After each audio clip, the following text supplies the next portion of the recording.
20 years passed since Isaac and Rebekah married, but they were childless. Finally, God answered Isaac's prayers, and they conceived twins. The conflict between Esau and Jacob was evident in the womb. Rebekah felt the great struggle in her body, so much so that she inquired of the Lord. The Lord knows us before we're even born, and he answered Rebekah, saying, "Two nations will be born in your womb, one people stronger than the other, and the elder will serve the younger." Rebekah gave birth to twins. The first child was born covered with hair like a fully grown person. His parents called him Esau, meaning finished. The second son followed, holding on to his brother's heel, and he was called Jacob, meaning the one that takes by the heel. These fraternal twins grew up together, but they were different. Jacob spent his time at home engaged in study with his father and grandfather Abraham. Esau used tricks to avoid studying, preferring to spend his time in the field hunting, often gone from home for days. Now, sibling rivalry is not unusual. It is a combination of competition mixed with jealousy over parental affections. For much of their lives, Esau and Jacob were intertwined in this kind of duel. Rebekah favored Jacob and Isaac favored Esau. The parental divide and disagreement regarding the birthright blessing makes this an intense and bitter rivalry. Though twins, the order of birth is important here because the firstborn son receives the birthright. This birthright is the right to inherit the position as head of the family, priesthood authority, and a double portion of the parent's estate. There was no dispute. Esau was born first. Even though Jacob was born holding on to his heels, the birthright was a time-honored sacred privilege that rightfully belonged to Esau. This privilege made Esau the real heir and successor to his father as the head of the family. Now, this also meant that Esau was to be devoted to the service of God and to the sacred traditions of the family. But Jacob studied with the elders, preparing to lead the family.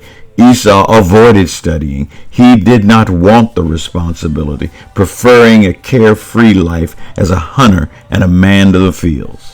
It's important to note here that the birthright was more than just getting more than other sons. The birthright carried with it important responsibilities. The responsibility to learn and pass on family tradition and to teach of God at a time when the scripture was not written.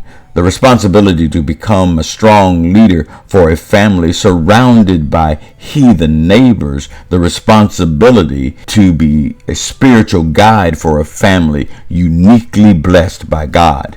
To whom much is given, much was expected. One day Esau returned from one of his hunting diversions, clothes still covered with the splatter of mud and blood, hungry. Esau wanted his brother Jacob's red stew and said, "Feed me." Rather than merely care for his brother, Jacob saw this as an opportunity, a chance to become the heir apparent.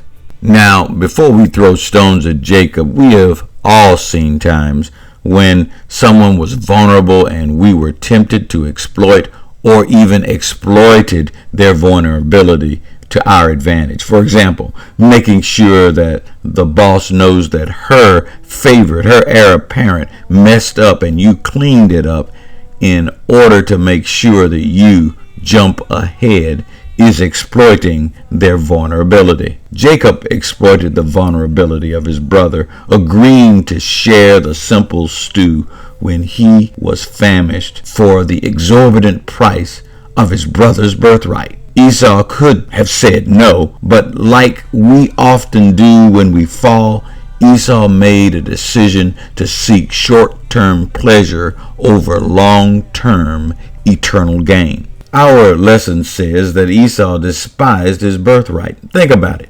He willingly traded it away cheaply for lentil stew that he could have made in a few hours. He even agreed to Jacob's demand that he swear his birthright away.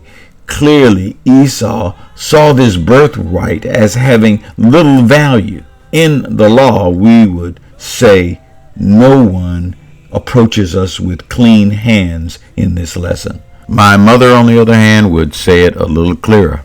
When my brother and I would try to explain why we were fighting and tore up her roses, she would just say, "There's enough blame to go around here."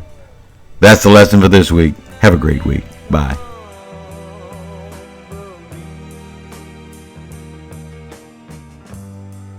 He ain't heavy, he's my brother.